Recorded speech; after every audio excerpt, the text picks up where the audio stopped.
Hello out there, I'm Geronimo, and welcome back to GregTech New Horizons. We left off last time having just created automation itself. The main controller and subnetwork controller is working great, and we've got all the basics set up on autocrafting.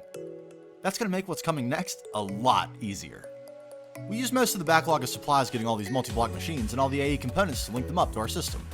Lucky for us, that's no problem at all. With all our bees and a variety of different acids to process the combs, we can replace just about everything we used in no time at all. It's manual for now, we'll solve that soon. But it's still pretty easy to get 4,000 of whatever ingot is needed, so no complaints. Other than a little elbow grease for resources, the only hang-up we have left is tantalum. With a few nuggets and a bit of essentia, we can duplicate tantalum to our heart's content.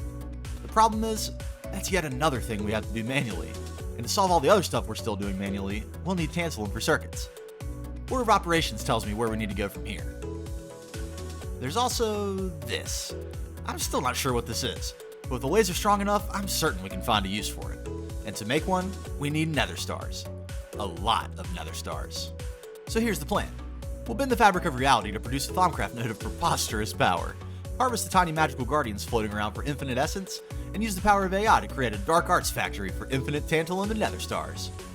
Oh, and make blood offerings for a smelt manipulating nature even faster. What could go wrong? For some reason, a massive hole opened up where I would hope to put a new building. We'll have to pick a new spot. I'm sure we can figure something out. Let's build.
There we go.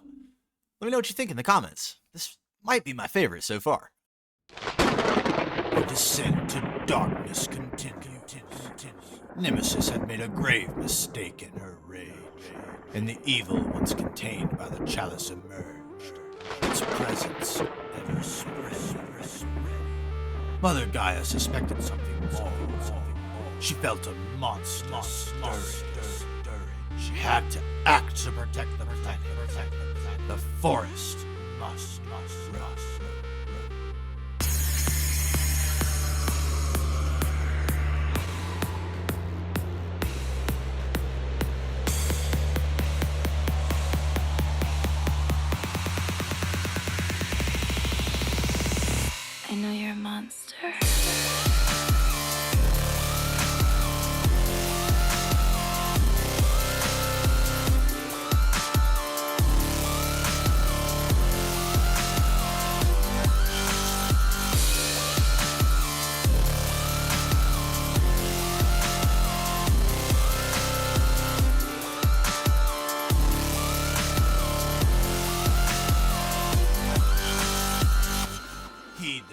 Human, the ancient ones who guide your path will cast you aside.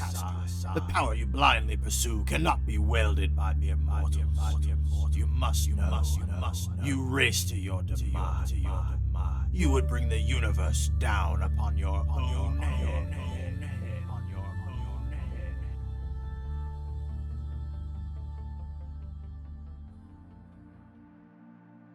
Right, so let's get started. To make our Dark Arts production facility a reality, we need to start with some bees. The Empowering Bee will add aspects to a node infinitely. The Rejuvenating Bee will recharge the node when we drain it, and the Ascension Bee will provide a constant stream of any single aspect that we need through the apiary strain. That sounds pretty useful to me. Unfortunately, since the progress on the magical bee lines up to now has been basically zero, we have a lot of bee breeding to do, and that starts with getting some princesses. To make the breeding easier, we can use the Maddening Frame of Frenzy. Our souped up alveary with the Oblivion Frame is amazing too, but we might need to hop around a little bit to satisfy the breeding requirement, and moving apiaries is much easier. We don't have the research done for that yet, or for thermic energistics, or any of the stuff we need to automate infusion. Do you hear it? Sounds like progress.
Aha! Everything we need for the Blood Altar. Nothing super major for us at this point. I will say, I'm glad we did Witcher early on and I didn't have to do that for the first time now. As a temporary measure, we're still using the primal shrooms for passive V, so we'll get just enough. And here it is. Nice. There's still a bit more work to do, but we're starting the Blood Magic quest lines in the Ancient Tome at last. To help us out with early blood, these Imperial drones we've been holding onto for in-game years still have the Beatific effect, which gives regeneration. Very handy. Don't mind me, just smelting myself for congealed blood balls. Now, with the Sacrificial Dagger, our journey into blood magic can begin.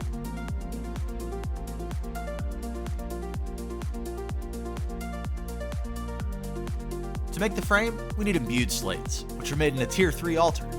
As usual, the quest book will give us a little bit of guidance, like how the altar is different in GTNH than it normally is, and what the basic path of progression is. The bee will help, but we've got a bit of a grind ahead of us to get Snowball rolling downhill with blood magic. We need a bit of blood and some arcane stone bricks in a cutting machine to make arcane slates, which are what we imbue with blood to get the Tier 1 slates. To get this altar to Tier 3, we'll need a lot of these. Nothing to it but to do it, right?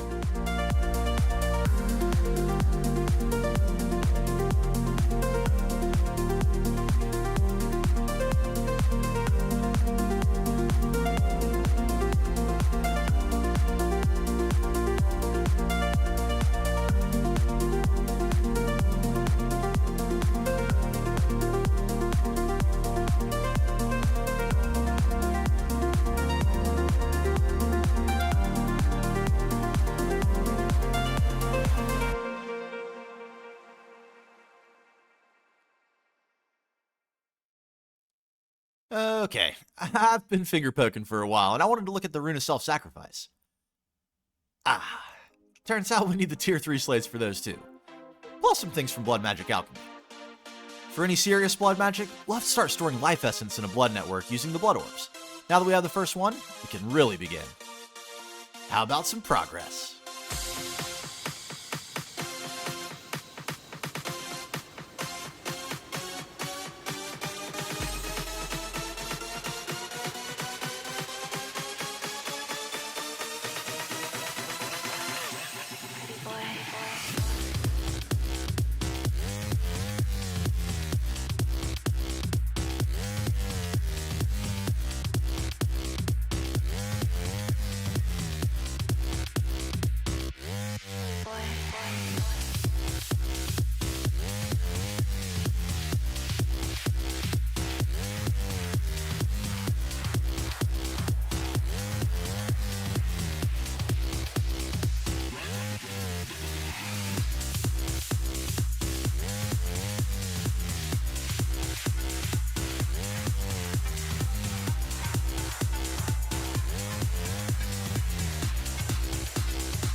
Now that was a grind.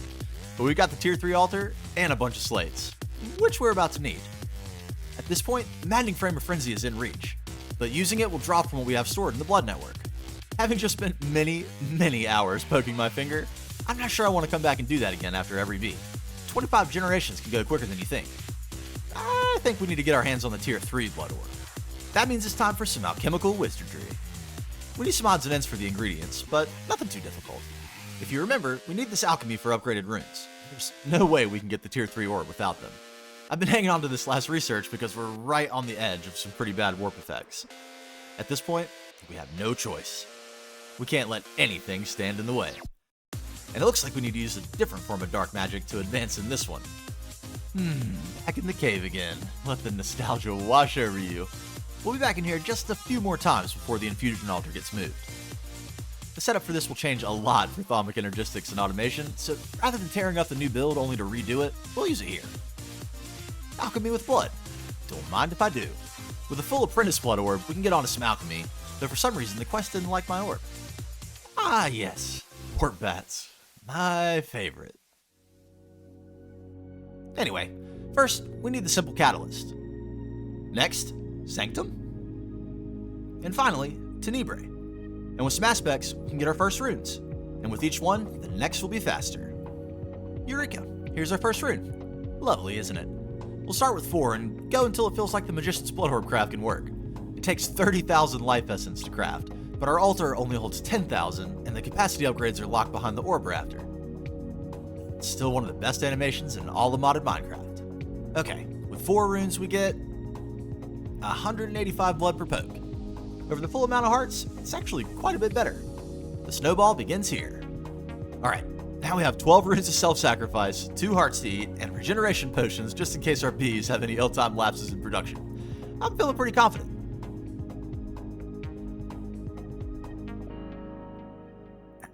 I think it's gonna work. 91%, no! Maybe if I have a snack, I'll feel better. So let's snack some lamb chops. I'm just kidding. We'll stick this guy in a tiny hole in our new kitchen and use him as a hunger drainer. This whole structure is temporary, so don't worry. All chops over there will go free eventually. In the meantime, we've got eating to do. Are you ready for progress?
Save the best for last. PB&J. Some of these hearts are from eating a well-balanced diet, but we made some pretty good gains. And with the extra row of hearts from all that food, a few more hearts to eat for instant regen, 19 runes of self-sacrifice, and we even sync the beast so the regen buff is constant. There's no way we fail this time. Nice. The future is ours. And now with the full blood network, all 150,000 worth, plus a full altar waiting to contribute, we can finally use this, the Maddening Frame of Frenzy. Alright, inaugural run.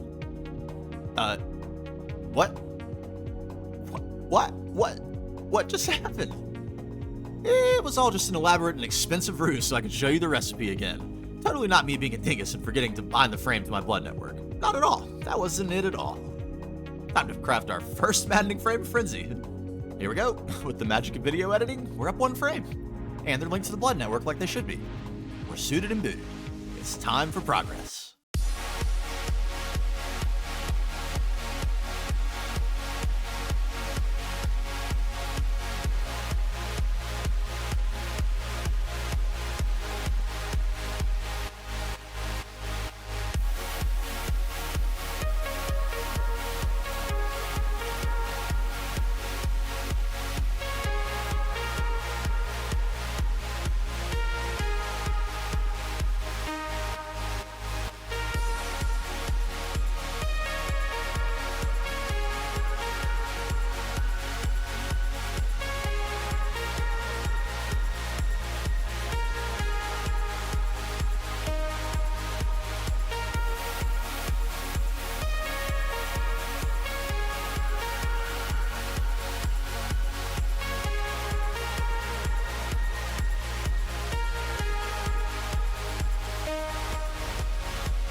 Okay, quick pit stop. We've got our hands on all the bee species we need for now, namely these three: Empowering, Rejuvenating, and Essentia. One problem with these bees is the fertility. With only 1x fertility, putting traits on these bees so they can work in any conditions is a huge risk. Another problem is they need to see the sun, so unless we trait these, we're either working outside or poking holes in the roof. A couple of bad rolls of RNG and we could lose the species, since the only way to get more is to breed more, and the V-drone can only be bred during specific moon phases. Caution is necessary here. So we've combined this empowering drone with our breeder bee, and this is where all the risk is. This princess will only produce one drone until we can pass the 3x fertility trait, and we have very few drones to salvage the species if this hybrid princess turns into a full oil princess. Here goes nothing. The RNG gods have smiled upon us. All three species are fully spec'd out, and these things are crazy. Now, let's finally get to why we did all that dark magic in the first place. We need to make a supernode, a node of the gods, if you will. First things first, we jar one up. At last, no more primal shoom fields. Doesn't really matter what we start with, the empowering bee will make it completely ridiculous. This one will do just fine. It's time to grow, my friend, even larger than Denny. We're doing pretty well so far, but this world accelerator will make it grow even faster. It's a pale node, so there's actually another use planned for it once it gains all the different aspects. This. We've got a couple of wisp spawners here set up in a basic farm. These guys drop the same ethereal essence that the nodes drop when they get destroyed. So with all the different aspects on the node, we got one of every essence to set the filters on the storage system here. The primal essences like air and ignis are accumulating super fast, and the rest are a little slower, but it'll make a great supplemental essentia source. We're ultimately after nether stars, which we get using Null Catalyst and Salus Mundus. And if we can just figure out how to get unlimited Precontatio, we'll be printing Salus. Fortunately, we have the Essentia Bee now, so everything we need for Tantalum is well in hand also. There's a new node in place too, this time a normal one, and it's starting to get to an absurd size already. As always, there's some more work to do. I'm not sure what's going on with this world, all this stuff growing, that giant tree, and it seems like it's getting worse. But I think I'm starting to realize that the way to deal with all this warp has to lie in cracking that tree open. We're nearly there. A bit more automation, a bit more dark magic, and a bit more building, and I think we're ready to crack this egg. Sounds like we have plenty to work on for next time. See you then. And hey, stay positive out there.